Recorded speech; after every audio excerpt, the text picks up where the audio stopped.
अस्सलाम वालेकुम नाज़रीन, प्रोग्राम टेस्टवाम के साथ मैं हफ्ज़ुल अयूबी। नाज़रीन, नया साल आता है तो मुबारकबादों के तांते बन जाते हैं। एक दूसरे को हम मुबारकबाद देते हैं, न्यू ईयर की खुशियां मनाते हैं। लेकिन जो माजी गुजर चुका है उससे किस तरह सबक हासिल किया जा सकता है। 2023 हमारे लिए माशी तौर पर, टैक्सेशन के तौर पर कैसा रहा, हमने कितनी तरक्की की, कौन सी गलती की, किन गलतियों को दुरुस्त करने की ज़रूरत है, माशी तौर पर हम किस तरह माशी इस्तेकाम ला सकते हैं, इस पर आज हम गुफ्तगू करेंगे। और गुफ्तगू करने के लिए मेरे साथ स्टूडियो में मौजूद है अदनान भट्ट साहब। आप नायब सदर हैं लाहौर चैम्बर ऑफ कॉमर्स के, और मुझे ज्वाइन करेंगे आशिक अली राना साहब, आप भी नायब सदर हैं पाकिस्तान टैक्स बार एसोसिएशन के। और मुझे ज्वाइन करेंगे मलक जलील अवान साहब, आप सीनियर नायब सदर हैं इंटरनेशनल लायर्स एसोसिएशन के और साबिक इनकम टैक्स ऑफिसर हैं। अदनान भट्ट साहब, सबसे पहले आपकी तरफ से आऊँगा, आप 2023 को मुआशी तौर पर किस तरह देख रहे हैं? आपने बहुत अच्छा इब्तदाई कलामात अदा किए कि जब 2024 का आगाज़ होता है तो लोग 2024 की मुबारकबाद देते हैं और नए साल के लिए एक पुरजोश होते हैं कि किस तरह नया साल हमारे ऊपर गुजरेगा। पर पहले सबसे पहले 2023 के सिलसिले में बात ज़रूर करना चाहता हूँ कि 2023 का साल जो है, आपने देखा कि शुरू के अयाम के अंदर जब 2023 का इब्तदाई दौर था तो हम पॉलिटिकल स्टेबिलिटी ना कर पाए, सियासी अदम इस्तेकाम की तरफ हम माइल रहे और मुल्क के अंदर दिन ब दिन हम सियासी जो अदम इस्तेकाम है वो बढ़ता चला गया। फिर आपने देखा कि जब इस अदम इस्तेकाम बढ़ने की वजह से जो हमारी माशी पॉलिसी थी उसके ऊपर अदम तवज्जो रही और जिसकी वजह से मईशत दिन ब दिन सुस्त रवि का शिकार होती चली गई। उसके अंदर आपने देखा कि किस तेज़ी के साथ डॉलर की परवान हुई, किस तेज़ी के साथ पेट्रोल के रेट बढ़े, किस तेज़ी के साथ गैस के रेट बढ़े और किस तेज़ी के साथ जितने भी पाकिस्तान के ट्रेडर्स हैं उनके लिए इंपोर्ट की एलसीज ना खुलने जी।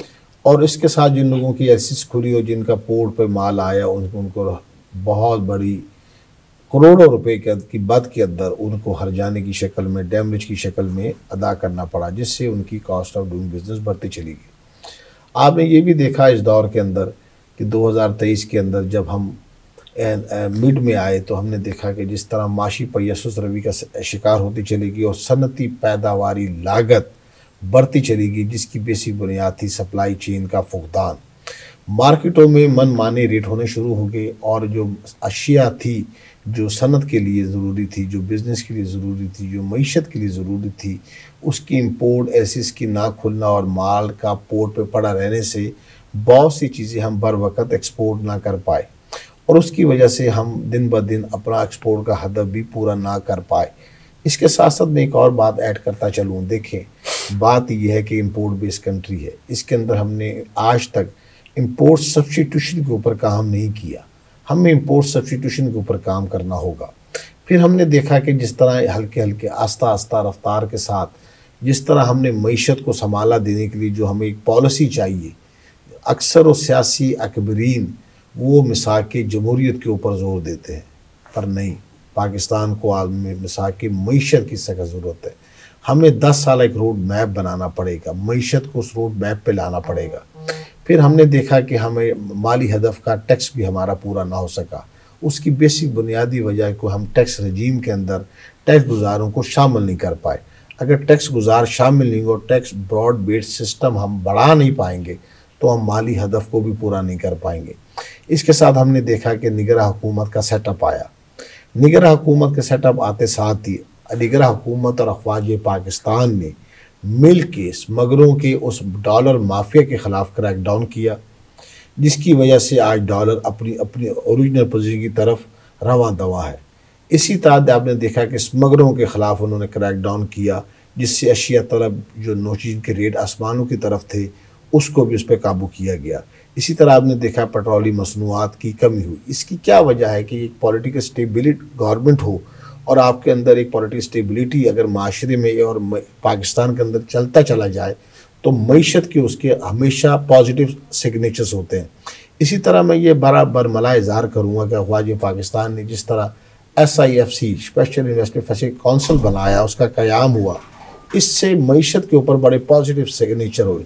उन्होंने एग्रीकल्चर के ऊपर बहुत बड़ा काम किया, उन्होंने ITs के ऊपर काम किया, उन्होंने बिजली के ऊपर काम किया। तो ये तमाम वो सिग्नेचर है जो अफवाज पाकिस्तान ने इसको इकदामात किए। और इसके साथ साथ उन्होंने देखा कि पूरी दुनिया के अंदर उन्होंने जितने भी फॉरेन हमारे इन्वेस्टर्स हैं उनके साथ उन्होंने MOU साइंस किए, MOU साइन करने के सबसे बड़ी जो GCC कंट्री के अंदर उन्होंने अभी हालिया दौर में जो साइन किए ताकि हमारे पॉजिटिव इन्वेस्टर पाकिस्तान में आ सके।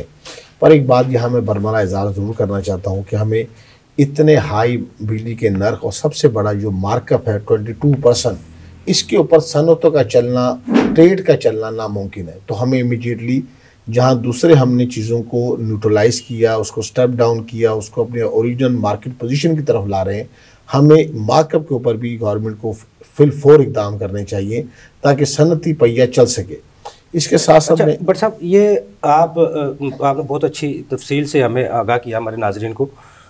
2023 का जो बजट था हुकूमत जाते जाते जो पेश करके गई, उसके असरात हमारी जो ताजिर बरादरी है, ख़ास तौर पर जिस तरह आप LCs का कहा बंद रही, उसके बाद क्या सूरत हाल रही? जो अब डॉलर तो रुक गया लेकिन यूटिलिटी बिल्स 2023 से अभी तक बढ़ते जा रहे हैं, इस हवाले से आपका क्या कहना? देखिए जी, बात यह है कि हमने अल्टरनेट सोर्स ऑफ एनर्जी के ऊपर आज तक काम नहीं कर पा रहे।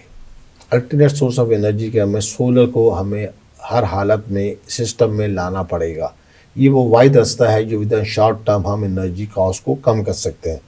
जहाँ तक आपका सवाल है कि बिजली के नर्ख दिन ब दिन बढ़ते चले जा रहे हैं, उसके अंदर मैं वाज़ेह और बरमला कह सकूँ कि बिजली के नर्ख के अंदर टैक्स की भरमार है, और सबसे बड़ा जो टैक्स की भरमार के साथ साथ जो लाइन लॉसेस और चोरी है, जब तक हम इसके ऊपर इक़दाम नहीं करेंगे हम इस मामलात को बेहतर नहीं कर पाएंगे। और सबसे जो तीसरी अहम बात है कि अब मुल्क को डैम्स की तरफ जाना पड़ेगा और हमें अक्रॉस द बोर्ड डैम्स बनाने पड़ेंगे ताकि आने वाली नस्ल को हम कुछ रास्ता दे सकें। अच्छा बट साहब, आपने SIFC का हवाला दिया, स्पेशल इन्वेस्टमेंट फैसिलिटेशन काउंसिल का, उसके असरात आप समझते हैं वाकई ताजिर बरादरी को मिल रहे हैं? देखें जी, SIFC एक बहुत ज़बरदस्त इक़दाम है। इसके अंदर आपने देखा कि पाकिस्तान के अंदर जितनी भी टेक्सटाइल सेक्टर है उसको 14 लाख बेल चाहिए होती है सालाना। अब इस साल हमारी कम से कम 4 लाख बेल हमारे पास बम्पर क्रॉप है, तो वो हमारी इंपोर्ट के ऊपर जो एक प्रेशर था वो भी कम हो गया। तो अब पाकिस्तान में 3 फसलें हो सकती हैं। अल्हम्दुलिल्लाह कपास की फसल भी बम्पर हुई, इसी तरह राइस की भी, इसी तरह गंदम की। तो ये जो हमारी ज़रूरी अजनास की जो बम्पर प्राइस है ये हम भी बेहतर कर सकते हैं। प्लस हमारे पास एक्सपोर्ट की बहुत बड़ी पोटेंशियल है। जैसे आपने देखा बार्टर ट्रेड सिस्टम हमारे पास ये हमने किया है। बार्टर ट्रेड सिस्टम के अंदर हमारे पास एक बहुत बड़ी मार्केट है ईरान की, जहां हम राइस एक्सपोर्ट कर सकते हैं, और इस तरह all across the board GCC country में, यूरोप के अंदर कर सकते हैं। तो ये बहुत बड़े इक़दाम हैं। हमारे पास ज़राअत एक वाहिद रास्ता है जो हम जदीद तकाज़ों से करें और डिप इरीगेशन के साथ करें तो इंशाअल्लाह ताला इसके बहुत ज़्यादा समरात आएंगे। अच्छा बट साहब, एग्रीकल्चर आपने बात की, 21.5% इसका जो GDP है इकॉनमी में ज़राअत से है, लेकिन 1% उससे टैक्स आता है। ये भी तो इंडस्ट्री जो सारा टैक्स देती है, सारे बोझ उसी के ऊपर है। देखिए बात यह है कि मैंने जैसे आपसे पहले अर्ज़ की कि हमें हर चीज़ across the board tax based system को एक दफ़ा फिर हमें रीऑर्गेनाइज करना पड़ेगा, और उसके साथ साथ हमें टैक्स बेस को बढ़ाना पड़ेगा। जो हमारे स्लैब्स हैं टैक्स के, उसके ऊपर हमें वर्क करना पड़ेगा कि कौन सी इंडस्ट्री का, देखिए आपने GDP की बात की, इंडस्ट्री का रोल कम है पर उसके टैक्स सिस्टम 48% है। तो ये चीज़ें भी हमें देखनी पड़ेगी। और एक मैं आखिर में एक और बात करना चाहता हूँ। देखिए जिस मुल्क के अंदर सनतें लगेंगी, सनतें वो दुनिया का वाहिद रास्ता है जहाँ अनएम्प्लॉयमेंट्स को रोका जा सकता है, एम्प्लॉयमेंट्स क्रिएट किए जा सकते हैं, जहाँ से आपको फॉरेन रेमिटेंस आ सकता है, और सबसे जो बड़ी बात है आपका टैक्स एट द सोर्स करता है, जिससे आपको फंड कलेक्शन में और माली हदफ के अंदर मदद मिलती है। अच्छा बट साहब, 2023 में इम्पोर्ट तो बहुत कम हुई, जिसकी वजह से हमारा जो करंट अकाउंट खसारा था वो सरप्लस की तरफ गया। एक्सपोर्ट की क्या सूरत चल रही? देखिए जी, एक्सपोर्ट का भी हमारा हदफ 2023 के अंदर इतना बुरा नहीं था। एक्सपोर्ट का हदफ भी हम पूरा कर पाए थे, पर जैसे आपको मैंने अर्ज़ की कि इम्पोर्ट बेस्ड कंट्री है, ऐसे इसके ना खुलने की वजह से हमें बहुत सी ऐसी मुश्किलात हो सकी जो बर वक़्त हमें बात चीज़ें ना मिलने की वजह से हम एक्सपोर्ट की बर वक़्त अराइवल जो डिपार्चर है, यानी बर वक़्त उन्हें बाहर भेज ना पाए।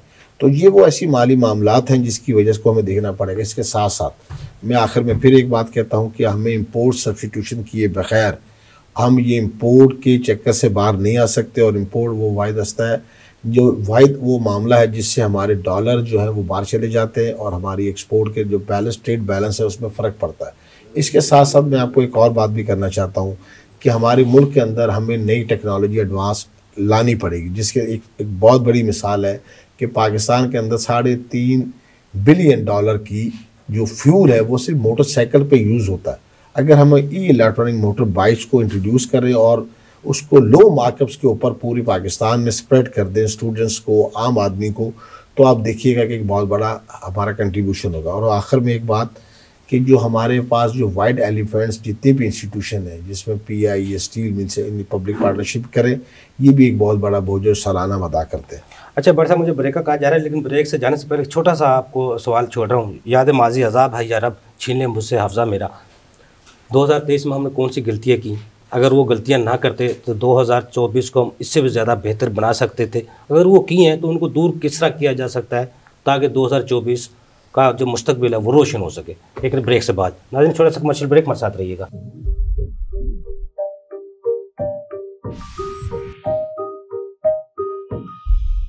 वेलकम बैक नाज़रीन। जी अदनान भट्ट साहब, सियासी जितनी भी अकबरीन है ना, उन्हें एक पेश पे आना होगा और उसके साथ साथ उन्हें हमें मिसाक जमहूरियत, जिस तरह मैंने पहले अर्ज़ की, अब मिसाक मईशत के ऊपर अपना रूट मैप देना होगा। अगर मिसाक मईशत के ऊपर रूट मैप दिए जाएगा तो मईशत की सिमत लेके जाएगी ताकि इन्वेस्टमेंट जो है वो सिक्योर हो सके। और कोई भी दुनिया में इंडस्ट्री शॉर्ट टर्म पे नहीं लगती, लॉन्ग टर्म पे लगती है, और उसके लिए गवर्नमेंट की पॉलिसी वाज़ेह होनी चाहिए। इसके साथ साथ मैं एक और बात करना चाहता हूं कि हमें आज भी HRD ह्यूमन रिसोर्स डेवलपमेंट के ऊपर काम करना पड़ेगा। और उसके साथ साथ पाकिस्तान में कम से come all over the world 90 lakh और एक उससे ज़ायद पाकिस्तानी ओवर दी पाकिस्तान है, 1 करोड़ होगा ज़्यादा। तो मैं इसकी रेस करना चाहता हूँ कि हमें वहाँ भी उन लोगों को भी इंसेंटिव देना होगा पाकिस्तान के अंदर इन्वेस्टमेंट के लिए, ताकि उनका काम हो सके। आपने देखा कि जितने भी हमारे जितने भी फॉरेनर्स पाकिस्तानी वहाँ बैठे हैं, वो यहाँ इन्वेस्टमेंट करने से इसलिए घबराते हैं कि पाकिस्तान में जो पॉलिसी है वो शॉर्ट टर्म है। सही। आने वाली गवर्नमेंट जो होती है वो पिछली गवर्नमेंट को बेवकूफ़ समझती है और ख़ुद को अकल कुल समझती है, तो उससे मनफी असरात जो होते हैं इन्वेस्टमेंट के ऊपर पड़ते हैं। सही। तो हमें 2024 के अंदर एक पॉलिसी को मरतब देना होगा और जिसको 10 साल के लिए हमें लॉक करना होगा ताकि सनत और मईशत का पहिया चल सके। सही कह रहे हैं। आशा राना साहब ने, जितना भी सदर साहब ने फरमाया 2024 को हम किस तरह बेहतर कर सकते हैं, लेकिन सबसे पहले ये बताइएगा टैक्स के हवाले से 2023 को आप किस तरह देखते हैं? पॉलिसीज़ जो बनाए हैं वो कंसिस्टेंसी उसके अंदर हो। पॉलिसीज़ शॉर्ट टर्म की नहीं होनी चाहिए। पॉलिसीज़ जो हो उस पर इम्प्लीमेंटेशन करवाना साहब, एक तो देख तमाम सियासी जमातें एक पेज पे नहीं आ सकती, ये तो पाकिस्तान में नामुमकिन है। और मिसाक मुआशरत की जिसका देखो चैम्बर भी काफ़ी अरसे से नारा लगा रहा है, ये मुमकिन नहीं है। जो भी जमात आएगी उसका अपना विजन होता है, अपना उसकी पॉलिसियाँ होती हैं, अपने उनके वज़ीर ख़जाना होते हैं, सब कुछ मुमकिन ही नहीं है।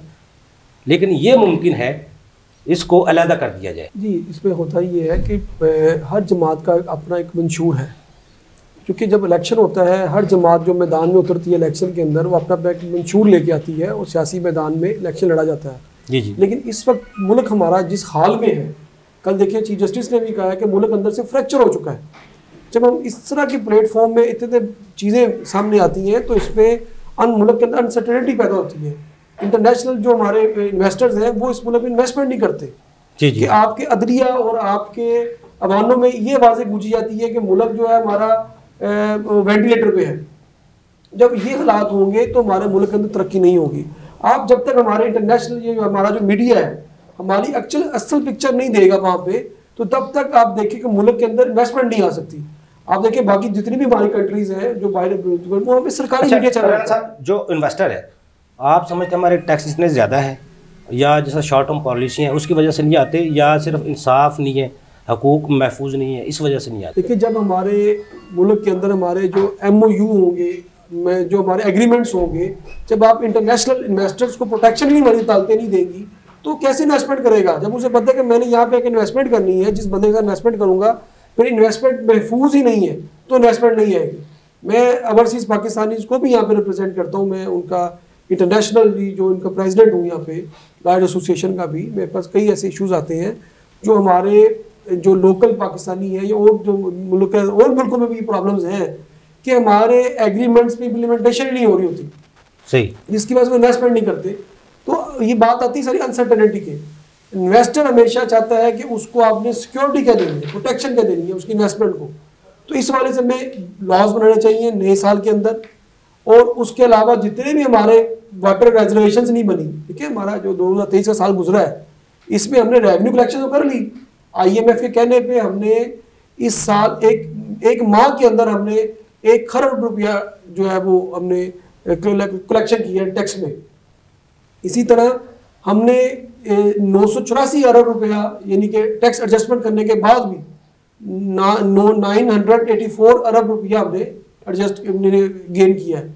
इसी तरह जो IMF का बजट था छमाही, उन्होंने कहा था कि 4425 अरब रुपया हमें लेना था, हमने उससे भी 96 अरब ज़्यादा हमने गेन कर लिया। तो बात ये है कि हमने कलेक्शन तो की इस साल के अंदर, तो ये हमारे जो इलेक्टेड जो हमारे नुमाइंदे थे उन्होंने कलेक्शन इतनी नहीं की जितनी हमारे जो सेटअप है, हमारा निगरान सेटअप है, उन्होंने कलेक्शन कर ली। लेकिन ये तो आशिक साहब आपको टैक्स के हवाले से पता है, सब जितने टैक्स रेट बढ़ाए गए हैं 17 से 18% सेल टैक्स कर दिया गया है, दूसरे टैक्स रेट बढ़ा दिए गए हैं, वो तो सब उसकी वजह से वो टैक्स इकट्ठा हो रहा है ना। तो भी साहब देखिए 24 करोड़ की आबादी में से अगर 4 मिलियन भी हमारे टैक्स फाइनल थे तो रेशियो बहुत कम है। हमें तो ब्रॉडनिंग ऑफ टैक्स बेस तो हमारी अशद ज़रूरत है, हमें टैक्स नेट को बढ़ाना पड़ेगा। 2023 के टारगेट टैक्स अहदाफ तो FBR के पास पूरे नहीं हुए। नया बजट आया 7E पूरे 2023 का इशू बना रहा, जिनमें टैक्स रेट को बढ़ाया गया। इन सारे को सूरत हाल को देखते हुए आप क्या समझते हैं, टैक्स के हवाले से 2023 बेहतर था? टैक्स के हवाले से 2023 बेहतर रहा, लेकिन इसमें हमें अनफॉर्चुनेटली वही चीज़ है कि हम ब्रॉडनिंग ऑफ टैक्स बेस नहीं कर सके। हमने वही रवायती जो एग्जिस्टिंग टैक्स पे बोझ डालना था, आज भी उसी को निचोड़ रहे हैं। उन्हीं के केस ऑडिट में आ रहे हैं, उन्हीं से 161 का पूछा जा रहा है, उन्होंने भी तो होल्डिंग स्टेटमेंट नहीं दी, उन्हीं को पेनल्टी लगाई जा रही है। हम ये आज तक नहीं बच्चा जो स्कूल आता है पूछा तो उससे ही जाता है ना, सबक तो उससे ही सुना जाएगा ना जो स्कूल आएगा। तो जिसने सबक याद किया छुट्टी ना मिली, जी जी बात तो वो होगी ना। बात वही हम ये कहते हैं कि जो बंदा कारोबार कर रहा है और वो रजिस्टर्ड नहीं है, जी जी, आप उसका भी कंट्रीब्यूशन करें, उसको भी टैक्स नेट पे ले। चलो डिपार्टमेंट अपने बंदे पे हमारे साथ बैठे हैं, हम चाहिए कि ये डिपार्टमेंट मलिक जलील रहमान साहब, अब तो आप किस तरह FBR की परफॉर्मेंस, क्योंकि आप इनकम टैक्स ऑफिसर भी रहे हैं, बेहतर जानते हैं सारे, जिस तरह भी कितने वो मौजूदा टैक्स पेयर को बार बार कहा जाता है अफसरान मौजूदा टैक्स पेयर ही टारगेट उनके होते हैं। FBR की परफॉर्मेंस को 2023 की आप उसको किस तरह देख रहे हैं और बेहतरी की तरफ 2024 को किस तरह देखते हैं? यूवी साहब, सबसे पहले तो मैं FBR की पूरी टीम को, चेयरमैन को, कि जहाँ पर मुल्क में इकोनॉमिक स्टेबिलिटी नहीं है उसके बावजूद भी पाकिस्तान की हिस्ट्री में पहली दफ़ा 1 ट्रिलियन से ज़्यादा दिसंबर के महीने में रेवेन्यू इन्होंने कलेक्ट किया है, जो कि तकरीबन 34% जो है वो इंक्रीज है as compare to last year. मुबारकबाद 9.2 ट्रिलियन जो है वो इनका, जबकि इंपोर्ट बंद थी, जबकि इंपोर्ट बहुत ना होने के बराबर थी। उसकी वजह यह है कि जो पॉइंट ऑफ सेल का सिस्टम शुरू किया, ऑटोमेशन का सिलसिला शुरू किया, 40B लगाई कई जगह पर, मॉनिटरिंग की, उसके रिजल्ट्स जो है वो सामने आ रहे हैं। कुछ इंफॉर्मेशन सिस्टम पर मौजूद थी और इसमें सबसे बड़ी बात यह है कि पहले विद होल्डिंग टैक्सेस की जो कंट्रीब्यूशन थी वो 70% के करीब होती थी, उसको रिड्यूस करके 50% पर ले गए। यानी कि आप ये देखें कि डायरेक्ट टैक्सेस की मद में जो है वो 50 से 60% ये कलेक्शन हुई है। लोगों ने विद रिटर्न, ये पहली दफा हुआ है, पहली दफा हुआ है। टैक्स अहदाफ में टोटल जो इनकम टैक्स का है वो 44 है, इस दफा 50%। पहले ज्यादा जो है वो इनडायरेक्ट टैक्सेस का होता था कि विद होल्डिंग से 70% जो है वो विद होल्डिंग टैक्सेस बजट पूरा करते थे, उसको अब रिड्यूस करके 50% पर ले आए। उसकी वजह यह है कि 31 सितंबर लास्ट डेट थी कंपनीज के रिटर्न देने की। रिटर्न्स के साथ भी काफ़ी टैक्स जमा हुआ है। इसके अलावा जो है जो सिस्टम पर इंफॉर्मेशन लोगों की प्रॉपर्टीज़ की, ट्रैवलिंग की, जब इंडिविजुअल ने रिटर्न दी वो मौजूद थी, तो वो उसके मुताबिक उन्होंने अपनी इनकम को बढ़ाया। जो रिटर्न के साथ 10,000, 15,000, 20,000 जमा करवाते थे उन्होंने लाख, 2-2 लाख भी जमा करवाया। बैंक का डेटा अब सिस्टम पर मौजूद है। चूँकि FBR ने अब ये है कि वो उन्होंने EFBR की तरफ सिस्टम पर लाना शुरू कर दिया तमाम इंफॉर्मेशन को। तो मेरे ख्याल में ये जो है वो इनका अपना टारगेट को अचीव करना, तो अभी 7E जो है वो 7E का हाई कोर्ट से स्टे था, हालांकि 2023 में 7E का भी रिटर्न में कॉलम बना हुआ है, 7E का भी प्रॉपर लोगों ने जमा नहीं किया। पंजाब में स्टे था ना, दूसरे सूबों में तो नहीं था उसका। नहीं, लेकिन वो ला तो सर मौजूद है ना, उस कॉन्स्टिट्यूशन उन्होंने कहा हुआ है, लेकिन देखिए कानून मौजूद है। और अगर 7E भी डीम्ड रेंटल इनकम में उसमें भी काफ़ी FBR ने एग्जम्पशन दी हुई है। अगर 7E का भी टैक्स आता है और इस पर भी FBR थोड़ा सा फोकस करता है, उसमें डिपार्टमेंट ने अपनी अपील भी ICA में गया हुआ है, तो ये 10 ट्रिलियन से मुझे उम्मीद है कि रेवेन्यू टारगेट जो है वो अचीव कर लेंगे। 2024 का तोहफा भी मैंने सुना है FBR ने दे दिया है, 81 लाख लोगों को 114B के नोटिस किए। सर वो ये है कि ये जो टैक्स जमा हुआ है 4.2 बिलियन ट्रिलियन से ज़्यादा, ये 36 लाख टैक्स पेयर है हमारे जिन्होंने रिटर्न दी है, जबकि पिछले साल दिसंबर तक जो 2022 की रिटर्न थी वो 56 लाख के करीब दी थी। तो आप ये देखें कि फाइलर तो कम हो गए लेकिन रेवेन्यू कलेक्शन बढ़ गई। तो इसमें FBI ने 8.5 लाख तो ऐसा बंदा आइडेंटिफाई किया है जिनकी प्रॉपर्टीज़ हैं, जिनके एसेट्स हैं, वो अभी टैक्स नेट पर ही नहीं है। तो 81 लाख वो बंदा है जिन्होंने या 22 की रिटर्न नहीं दी या 23 की रिटर्न नहीं दी। और नए लोग भी हैं, उनमें नए लोग भी हैं, उनमें एक 22 की रिटर्न देने वाला भी है जिसने 21 की दी है, किसी ने 23 की रिटर्न नहीं दी। तो वो EFBR से नोटिस, सिस्टम जनरेटेड नोटिस हैं, उस पर ये है कि अगर प्रॉपर पेनल्टीज लगाएं और प्रॉपर उनकी सर्विस और उनको हो जाए तो वो जब टैक्स नेट में फर्दर आ जाएंगे तो रेवेन्यू कलेक्शन 2023 में ज्यादा छापे नहीं मारे गए, ज्यादा बैंक अटैच नहीं किए गए, एडवांस टैक्स ज्यादा नहीं लिया गया तरफ से। 2023 में तो बहुत से छापे मारे गए, बड़े बैंक अटैच किए गए, लोगों को लाखों के हिसाब नोटिस करके तंग किया गया। बैंक अटैचमेंट में एक FBR का लेटर है कि जब तक बैंक अटैचमेंट फौरन नहीं करते, जब तक अपील का फर्स्ट अपील से at least one independent forum commissioner appeal से जाते हैं, उसको जब पता चलता है पैसे निकल जाते हैं बैंक से। नहीं, वो देखें जी, टैक्स पेयर को उसकी ईमेल होती है, उसका एड्रेस मौजूद होता है। अब उसने जब सिस्टम पर अपना LTN लिया है तो जो उसने मेलिंग एड्रेस दिया हुआ है, व्हाट्सएप पे लाखों मैसेज आते हैं, सारे कहाँ चेक होते हैं? ईमेल कौन चेक करता है? कुछ 100 में से एक बंदा होगा जो चेक करता है। यूपी साहब, टैक्स जब लगता है तो किसी बेस पर ही लगता है, या आपने कोई प्रॉपर्टी ली है उस पर टैक्स लगता है। देखिए FBR में प्रिजम्पशन पर टैक्स नहीं लगाया जा सकता कि आपको टैक्स लगाया जाए। आपने गाड़ी ली है और उसका सोर्स नहीं है, आपने प्रॉपर्टी ली है उसका सोर्स नहीं है, आपने कोई एक्सपेंस पे किया और उसका सोर्स नहीं है, तो डेफिनेट इन्फॉर्मेशन से हटकर तो ऑफिसर जो है वो टैक्स नहीं लगा सकता। अच्छा, 2023 में जलील साहब कौन से वैसे नए टैक्स आपने कौन कौन से लगाए? आप समझते हैं जो सा टैक्स नहीं लगना चाहिए? गवर्नमेंट ने ज़्यादा कोई टैक्स 7E पर भी जो है गवर्नमेंट ने ज़्यादा इस पर जो है वो ऑटोमेशन की तरफ ज़्यादा फोकस किया है, पॉइंट ऑफ सेल की तरफ गए हैं कि ज़्यादा वो डिपार्टमेंट को जो है वो ऑटोमेशन की तरफ लगाया जाए। तो मेरे ख्याल में उसका ही ये रिजल्ट आ रहा है। सेल टैक्स में शुगर सेक्टर में और कई पेपर सेक्टर है उसमें भी 40B लगाई गई है, उनकी मॉनिटरिंग की गई है कि एक मिल जो है वो कितना सेल टैक्स दे रही है एज कम्पेयर टू अदर, और अच्छे ऑफिसर्स कमिश्नर FBR के मॉनिटरिंग प्रॉपर वहाँ से इस्लामाबाद से 40B की जो अब अप्रूवल होती है वो यहाँ से लाहौर से नहीं होती, उसको चेयरमैन FBR वहाँ से जब होती है तो उसको बाकायदा चेक करते हैं। 2023 का FBR के चेयरमैन साहब का बयान था POS पॉइंट ऑफ सेल जो टैक्स का सिस्टम बनाया है उससे हम 10,000 अरब रुपए इकट्ठा कर सकते हैं, लेकिन टारगेट तो 2023 के फिर भी नहीं पूरे हुए थे। वो 7,150 अरब रुपए इकट्ठा किया था, टारगेट तो फिर भी पूरा नहीं हुआ। अगर PSO को पूरा फोकस कर लिया जाता, उसके दायरे कार को, उसके सिस्टम को, कभी 1000 फुट की वो शर्त रखी गई, कभी उसे ये चीजें हो गया था। एक शाह आलमी की दुकान जो है वो 200 स्क्वायर फुट की है तो उस पर POS नहीं लगता, जबकि एक शाह दरा में 1500 स्क्वायर फुट की या 1000 से ज़्यादा है तो वो उसका, लेकिन अब उन्होंने वो कंडीशन ख़त्म कर दिया 1000 स्क्वायर फुट वाली, जिसकी वजह से अब POS जो है वो जेन्युइन बिजनेसमैन पर और जिनकी इन्फॉर्मेशन डेबिट क्रेडिट कार्ड से FBR के पास आ रही है तो वो भी डेफिनेट इन्फॉर्मेशन की बेस पर ही पॉइंट ऑफ सेल जो है उन्होंने कुछ सेक्टर आइडेंटिफाई कर दिया। जलील अमान साहब, 2024 को आप समझते हैं ये टैक्स गोशवारों की तादाद बढ़ाने का, टैक्स बेस बढ़ाने का साल करार देना चाहिए? लेकिन ब्रेक से बाद नाज़रीन छोटा सा कमर्शियल ब्रेक हमारे साथ रहिएगा।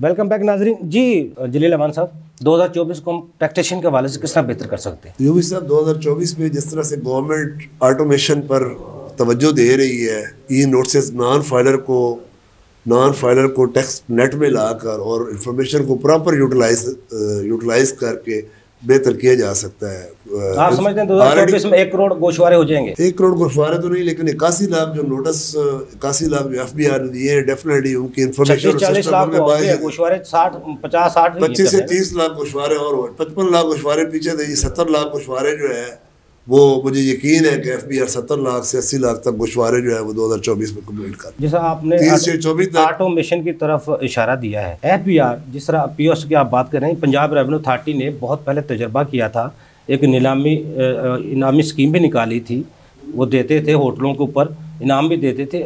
FBR ने उसके बाद उस पर अमल किया, लेकिन जिस तरह PRA ने उस पर तरक्की की, जिस तरह ज़्यादा अपना रेवेन्यू ग्रोथ की, FBR नहीं कर सकता था, उससे पहले तजर्बा नहीं कर सकता था। With the passage of time आप देखें कि FBR के जो रिजल्ट हैं कि 1000 ट्रिलियन एक महीने में कलेक्ट करना, आप इसको अप्रिशिएट करें कि मैं कोई शक नहीं है, मुबारकबाद, लेकिन मुबारकबाद का मुस्तहिक तो वो है जिन लोगों ने टैक्स दिया है। देखो जलील अमान साहब 22 लोग वो है जिन्होंने टैक्स दिया है।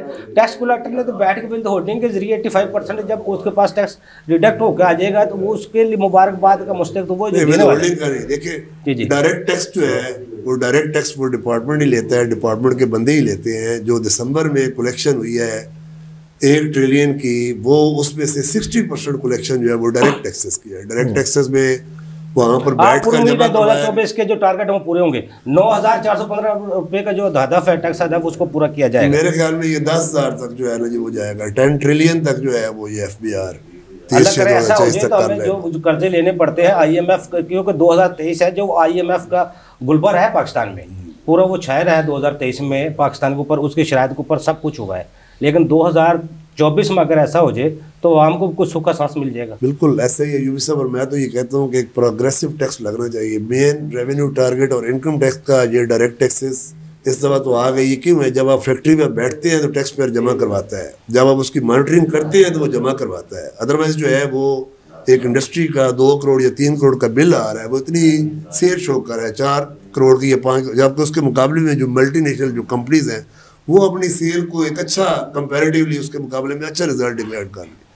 तो वो उसको देखते हुए भी इस दफ़ा 40B की मॉनिटरिंग हुई है और उस पर भी रेवेन्यू का इम्पैक्ट काफ़ी पड़ा और कलेक्शन हुई है। सहमान ये अगर फिलहाल वक्ती तौर पर रुक गया है तो मेरे ख्याल में वेल्थ टैक्स की बेस पर जो है प्रोग्रेसिव वेल्थ टैक्स फ्यूचर में आना चाहिए और एसेट पर टैक्स होना चाहिए। उसकी वजह यह है कि जितनी भी आप एक्रीशन इनकम में देखते हैं वो या कैपिटल गेन टैक्स से होती है या गिफ्ट से होती है या फॉरेन रेमिटेंस से होती है। टैक्सेबल इनकम अभी भी लोग आप कम दे रहे हैं कि एक बार की ट्रैवलिंग का ही बंदे का खर्चा जो है 20 या 25 लाख साल का हो जाता है। जब आप इनकम एवरेज आप देखते हैं तो 10 से 15 लाख एक बंदे की एवरेज इनकम है। पहले ये 7 से 8 लाख 8 से 9 लाख थी।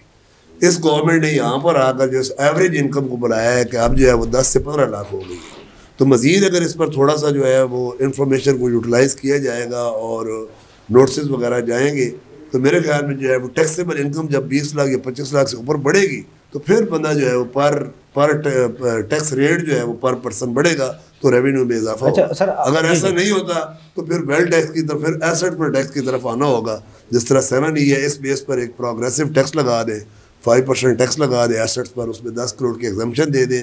जिस तरह पहले वेल्थ टैक्स होता था, आप ये देखेंगे वेल्थ टैक्स जो है वो अनडिस्प्यूटेड है। सही कह रहे हैं, उसमें जो है वो लिटिगेशन भी नहीं होती। आपने एसेट पर टैक्स देना है, वो छोटा देंगे। अशराफिया यही तो वर्ल्ड बैंक कहता है, अशराफिया मजबूत है पाकिस्तान में, जो टैक्स भी नहीं देती लेकिन गलबा उसका है सबसे ज्यादा, जिसका सब तमाम जो असर है वो मौजूदा टैक्स पेयर भुगत रहा है, उसको गरीब आवाम भुगत रही है। एवरी टैक्स पेयर जिसकी 8 से 10 करोड़ के एसेट्स हैं, ज़्यादा जो है वो टैक्सेस का बोझ उस पर है। जिनकी 50 करोड़ 60 करोड़ 40 करोड़ से ऊपर एसेट्स हैं, एक्चुअली उन्होंने जो है वो प्रॉपर अपनी टैक्स एविजन का सारा उनका या तो वो गेन से अपनी इनकम को जनरेट करते हैं या फॉरेन रेमिटेंस। अब तो खैर 50 लाख से ज़्यादा नहीं मंगवा सकते, लेकिन गेन होता है, गिफ्ट होता है, तो वो पैसा ही आपस में बिरादरी में जो है वो सर्कुलेट करता रहता है, तो टैक्सेबल इनकम कम आती है। तो मेरे ख्याल में जो है वो प्रोग्रेसिव एसेट्स जो है वो जब तक एसेट्स पर टैक्स नहीं लगेगा तो तब तक जो है वो बड़े बड़े टैक्स पेयर को। अच्छा आशिक साहब, आप भी जो टैक्स रिलेटेड काम करते हैं सारा, आप समझते हैं 700 पर अगर टैक्स लग जाए तो हमारे जो अशराफी होते भाई मुमकिन हो सकेगा? अभी जो टैक्स लगा मुशर्रफ दौर में तो मैं सुना लगाया भी था ये। देखिए मुशर्रफ दौर में खत्म हुआ था, पहले था 2000 में खत्म हुआ था। पहले वेल्थ टैक्स होता था, वेल्थ टैक्स था, वो खत्म हो गया। उसके बाद दोबारा 7 जो है वो वेल्थ टैक्स की दूसरी शक्ल है। बेसिकली इस पे उन्होंने नाम जिसको चेंज किया है, डीम्ड इनकम का कह दिया, और बेसिकली ये अनकॉन्स्टिट्यूशनल है। साल 2 साल बाद फैसला होगा। ये तो सूबे का टैक्स था, वफाक का था ही नहीं, ये भी 7 ये फैसला हो सकता है। आइन के आर्टिकल की जो क्लास 50 में ये फाल करता है, क्योंकि सूबों ने जो इमूवेबल प्रॉपर्टी है उस पर जो है सूबों ने टैक्स लेना है 18वीं तरमीम के तहत ना जी। तो अभी मामला सब्सिडीज है, ICA में अभी है, डिपार्टमेंट गया हुआ इंटर कोर्ट अपील के अंदर, और जो अपना सिंध है वहाँ पे उन्होंने टैक्स पे भी किया है। तो जब मैटर जो डिसाइड हो, लेट्स सी कि मैटर क्या डिसाइड होता है, उसके बाद देखा जाएगा। तो टैक्स देखिए जी होना, जो RTM जो प्रॉपर्टी ट्रांसफर होती है उस पर टैक्स गेन टैक्स दिया पहले इतने टैक्स है आशिक साहब जी 35 टैक्स पहले लोग अदा कर रहे हैं। जी आप समझते हैं इसके अलावा और भी कोई टैक्स होने चाहिए? देखिए जी उसका हाल तो ये है कि ब्रॉडनिंग ऑफ टैक्स बेस किया जाए। वो देखे ना, जो बंदा ऑलरेडी प्रॉपर्टी ले रहा है वो गेन टैक्स भी दे रहा है, वो CBT भी दे रहा है, वो कॉर्पोरेशन टैक्स भी दे रहा है, स्टाम्प ड्यूटी भी दे रहा है, तो मैं समझता हूँ इस तरह रियल स्टेट का जो सारी इंडस्ट्री देखे वो सारा प्रॉपर्टी अच्छा, वैल्यू। जैसे अब टैक्स कवानीन बनते जा रहे हैं, जितने नए नए कवानीन आ रहे हैं, अब आप समझते हैं कि जो नॉन टैक्स पेयर है वो बच पाएगा? नहीं, बच नहीं पाएगा, लेकिन वो ये होता है कि जो ऐसे बचा तो हुआ, इसीलिए 81 लाख लोगों को टैक्स नोटिस किए वो नोटिस करना बहुत जरूरी है। देखिए उन लोगों को नोटिस जाना चाहिए जिन्होंने प्रॉपर्टी खरीदी है, जिन्होंने गाड़ियाँ खरीदी हैं और उन्होंने टैक्स रिटर्न फाइल नहीं की अपनी, ताकि वो डिक्लेयर करें उनके पास सोर्स ऑफ इनकम क्या है, सही क्या आया, उन्होंने जो प्रॉपर्टीज एसेट्स बनाए हैं वो कहाँ से खरीदे हैं, सही, ताकि इससे ये होगा कि जो एग्जिस्टिंग टैक्स पेयर है उस पर बोझ नहीं डलेगा, बाकी भी अपना कंट्रीब्यूशन देंगे। तो इस तरह के टैक्सेस का होना चाहिए। देखिए जैसे उन्होंने अभी अपना POS मशीन के लिए उसको जो रेट कम किया है, 20 मिलियन किया है 10 मिलियन से, इस तरह POS आना चाहिए, डॉक्यूमेंटेड इकोनॉमी होनी चाहिए। 2023 का हम समझ रहे थे इलेक्शन का साल होगा, और इलेक्शन का साल जो होता है आवाम के लिए मुफीदमंद होता है, वो जाने वाली हुकूमतें कोई ना कोई रिलीफ दे के जाती हैं आवाम को, लेकिन वो तो आवाम को नहीं मिला। 2024 को आप समझते हैं इलेक्शन का साल होगा, और ये इसमें जो बजट आएगा वो नई मतलब हुकूमत जो होगी वो पेश करेगी, तो अच्छा पेश करेगी, किस तरह करेगी? देखिए जी, हम उम्मीद तो करते हैं कि जैसे अभी केयर टेकर सेटअप के अंदर रेवेन्यू की कलेक्शन हुई और मुल्क में स्टेबिलिटी भी रही, तो मैं समझता हूँ ये इलेक्टेड जो हमारे नुमाइंदान हुकूमत ने कर दी, पंजाब में काफ़ी डेवलपमेंट हुई है, इस तरह जो वफाक में भी हुई है, तो ये काम होते हैं हमारे इलेक्टेड नुमाइंदगान का, जो जिनको हम वोट से, आवाम के वोट से आते हैं और आवाम के लिए काम करते हैं, ये उनका काम है। अब हम तो उम्मीद करते हैं कि अल्लाह पाक पाकिस्तान में ऐसी हुक्मरान जमात आए जो अपने मंशूर पे पूरा उतरे। सही कह रहे हैं। और दूसरा ये है कि चार्टर ऑफ इकॉनमी पे साइन करें।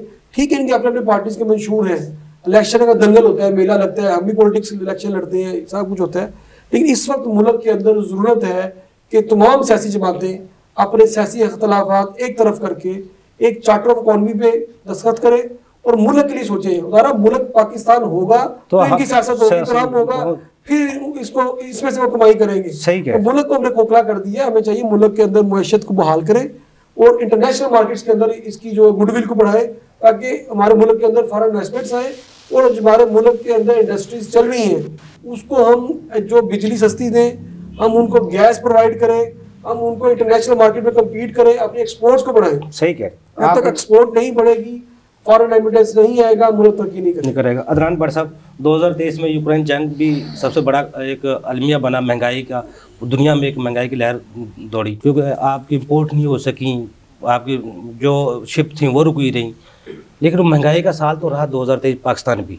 लेकिन उसके अब जब जैसा डॉलर रुका हुआ है, पेट्रोल की कीमतें नीचे जा रही हैं, उसके सम्राट भी 2024 में आवाम को मिलने चाहिए, वो किस तरह मिल सकते हैं, किस तरह हम उसको बेहतर कर सकते हैं? देखिए ये बात मैं आपसे अर्ज़ करता चलूँ कि हर इंसान को पाकिस्तान में इस टाइम जो मईशत का जो सूरत हाल है, हर पाकिस्तानी को अपनी इकाई के मुताबिक टैक्स सिस्टम को हमें मजबूत करना पड़ेगा। मुनसिफाना तकसीम दौलत से ही हम इस माशरे में बेहतरी ला सकते हैं। दूसरी सबसे जो बड़ी बात है कि टैक्स सिस्टम जो है हमारा, उसके अंदर अगर हर शख्स अपना हिस्सा डालेगा अपनी इकाई के मुताबिक, इंडस्ट्री की रिलीफ दे, वहाँ हमें ये वादा करना होगा, ये अहद करना होगा कि हर शख्स अपनी इकाई के मुताबिक टैक्स अदा करे। ये एक फलाई रियासत है, आवाम को जब रिलीफ दे पाएगी जब हम टैक्स सिस्टम को मजबूत करेंगे। बहुत शुक्रिया अदनान भट्ट साहब, आशिक अली राना साहब आपको बहुत शुक्रिया, मलिक जलील अहवान साहब आपको बहुत शुक्रिया। नाज़रीन, अगले प्रोग्राम तक के लिए अफजल इजाज़त दीजिए। अल्लाह हाफ़िज़। पाकिस्तान जिंदाबाद।